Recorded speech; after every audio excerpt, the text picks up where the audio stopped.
ये क्वेश्चन देखिएगा। ये क्वेश्चन आपसे कह रहा है कि अगर आपके पास दो ऑब्जेक्ट हैं, उन दो ऑब्जेक्ट को आपने एयर में रखा, लाइक एज आपने ये पे m1 और ये m2 है और ये r डिस्टेंस पर है, आपने इनको एयर में रख दिया, तो एयर में जो फोर्स निकल कर आ जाएगी वो आ जाएगी g m1 m2 upon r square. अब सवाल ये है कि अगर इन दोनों ऑब्जेक्ट को आप पानी के अंदर रख दो तब इनके बीच में फोर्स देखो।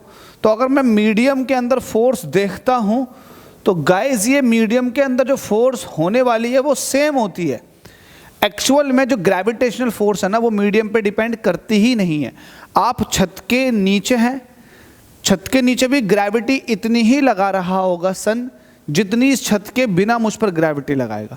तो आप ये कह सकते हैं कि यहाँ का मीडियम अगर मैं चेंज भी करना चाहूँगा तो फोर्स पर किसी तरह कोई फर्क नहीं पड़ने वाला।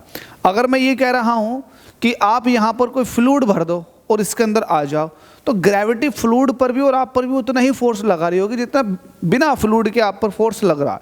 तो फोर्स जो है ग्रेविटेशनल फोर्स मीडियम पर डिपेंडेंसी उसकी है नहीं। तो अगर आप उसको मीडियम में देखना चाहोगे और उसका रेशो लेना चाहोगे एयर के साथ तो 1/1 ही निकल कर आएगा रेशो की फॉर्म में। तो इसका मतलब यही हो गया कि यार फोर्स जो है वो मीडियम पर डिपेंड नहीं करता। इस क्वेश्चन से आपको ये सीखने मिल रहा है कि फोर्स जो है जिसको आप ग्रेविटेशनल फोर्स बोलते हैं ये मीडियम पर डिपेंड करता ही नहीं है, बस खत्म। इसमें अगर आपने ये सीख लिया तो ये क्वेश्चन आपके लिए कामयाब हो गया। Thank you.